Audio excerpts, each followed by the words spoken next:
Everyone, welcome to study squad. I am Shivani Chauhan. इस video में हम देखने वाले हैं क्लास 8 हिंदी की बुक का चैप्टर 17 बाजरा सांप के इंपॉर्टेंट क्वेश्चन आंसर्स। तो पहला है, सांप का निवास स्थान कहाँ है और कैसा था। तो सांप का निवास स्थान कहाँ था, कहाँ वो रहता था, ये होता है निवास स्थान का मतलब। और कैसा था वो, तो देखो सांप का निवास स्थान समुद्र के किनारे ऊंचे पर्वत की अंधेरी गुफा में था, जहां चारों ओर सीलन एवं अंधेरा व्याप्त था। वहां सब ओर एक भयानक दुर्गंध फैली हुई थी। तो सांप का जो निवास स्थान था, ये फैली डब, ये ऐसी मात्रा लगती है। तो सांप का निवास स्थान समुद्र के किनारे था, वहाँ पे गुफा थी अंधेरी सी, बहुत ही, वहाँ पे लाइट भी नहीं थी, सीलन थी मतलब पानी की बदबू थी, और काफ़ी ज़्यादा दुर्गंध बदबू पूरी की पूरी गुफा में फैली हुई थी। क्वेश्चन नंबर 2 है, सांप के सामने एक दिन अचानक क्या आकर के गिरा।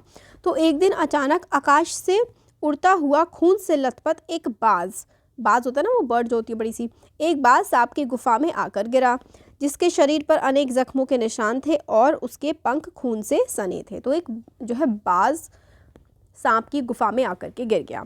सांप कोने में क्यों सिकुड़ गया। तो देखो, सांप अपने सामने बाज को देखते ही डर गया। बाज की सांप से स्वाभाविक शत्रुता है, अतः इसी कारण सांप डर कर एक कोने में सिकुड़ गया। तो क्योंकि सांप और जो बाज होते हैं वो एक आपस में शत्रु होते हैं, एक दूसरे के दुश्मन होते हैं, इसलिए सांप डर गया और कोने में जाकर के भाग गया। बाज के सामने, क्योंकि बाज जो है वो मार के खा जाता है सांप को, बाज के सामने होते हुए भी सांप निर्भीक क्यों था। निर्भीक होता है बिना डरा हुआ, फिर वो क्यों हो गया, पहले डर गया था बट फिर बिल्कुल डर नहीं लगा उसे।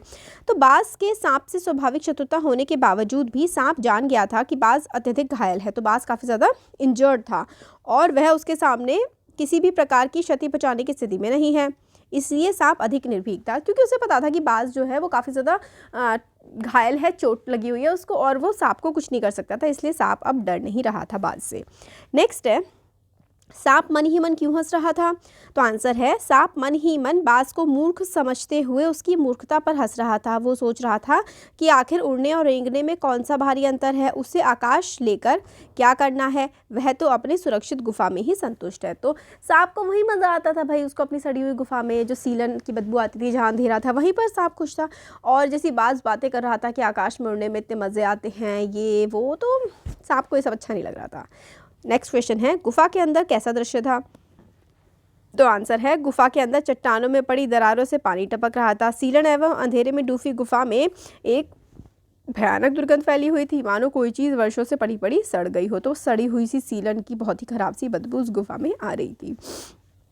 बाज के मरने के बाद सांप बेचैन क्यों हो गया। तो बाज के मरने के बाद सांप ये सोचकर बेचैन हो गया कि आखिर आकाश में असीम शून्यता में ऐसा कौन सा आकर्षण छिपा है जिसके लिए बाज ने अपने प्राण गंवा दिए, वहाँ कौन सा खजाना रखा है।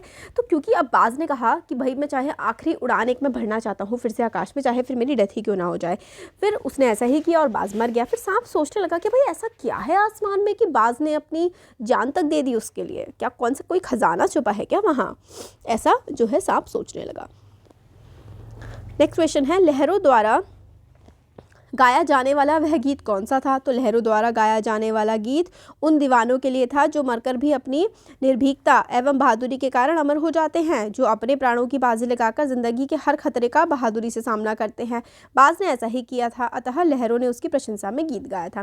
तो लहरें जैसे गीत सा गा रही थी, क्योंकि बाज भले ही मर गया हो मगर वो अपनी ज़िंदगी के हर क्षण को खुशी से जिया था, और जिस चीज़ में उसको खुशी मिलती थी वो करते करते वो मर भी गया। अब हम लोग देख लेते हैं कुछ MCQ इस चैप्टर से रिलेटेड। तो पहला है, पर्वत की अंधेरी गुफा में कौन रहता था। तो हमें आंसर पता है, क ख ग घ, आपके पास 4 ऑप्शन हैं, तो सांप इसका सही आंसर है। अभी थोड़ी देर पहले ही हम लोगों ने क्वेश्चंस में देखा है कि पर्वत की अंधेरी गुफा में तो सांप रहता था। क्वेश्चन 2 है, लेखक ने समुद्र की लहरों की किन विशेषताओं का वर्णन किया है। तो क्या तारीफ़ें करी हैं समुद्र की लहरों की लेखक ने। तो तूफानी और धूप में चमकती हुई, झिलमिल, चट्टानों से टकराती हुई। तो सारी की सारी बातें जो है राइटर ने वो कही हैं, तो सारा इसका आंसर हो जाएगा उपयुक्त सभी।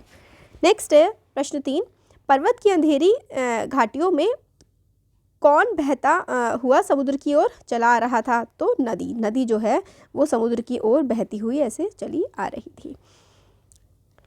जहाँ नदी समुद्र में मिलती है उस जगह का दृश्य कैसा था? तो जहाँ नदी समुद्र में मिलती है वो बहुत ही खूबसूरत दृश्य होता है, वहाँ लहरें दूध के झाग जैसी सफ़ेद दिखाई देती हैं। तो वहाँ लहरें जो हैं, गर्ल्स का आंसर है, वहाँ लहरें दूध के झाग जैसी सफ़ेद दिखाई देती हैं जहाँ पर नदी और समुद्र आपस में मिलते हैं। क्वेश्चन 5 है, अपनी गुफा में बैठा सांप क्या देख रहा था? तो इसका आंसर है, देखिए, लहरों की गर्जना देख रहा था सांप, आकाश में छिपी पहाड़ियाँ भी आज सांप देख रहा था, तेज़ आवाज़ें करती हुई नदी को भी देख रहा था। तो हर चीज़ को सांप अपनी गुफा में बैठा हुआ देख रहा था। नेक्स्ट है, नदी कैसे आवाज़ें करती है? तो नदी जो है गुस्से से भरी तेज़ आवाज़ें करती है, काफ़ी तेज़ी से आवाज़ें करती है नदी। सांप किसका स्वामी था? तो सांप जो है गुफा में रहता था ना, तो गुफा का स्वामी था, गुफा का ओनर था। क्वेश्चन 8 है, निम्न में से दुनिया का पर्यायवाची नहीं है। पर्यायवाची का मतलब होता है जो बिल्कुल सिनोनिम, जो सिमिलर होते हैं। तो संसार है, विश्व है, जगत है, पर्वत नहीं है। तो आपसे पूछा गया है पर्यायवाची कौन सा नहीं है, तो जो नहीं है वो है ग, पर्वत। पर्वत जो है वो पर्यायवाची इसका नहीं है। तो हम लोगों ने कुछ MCQs देखे।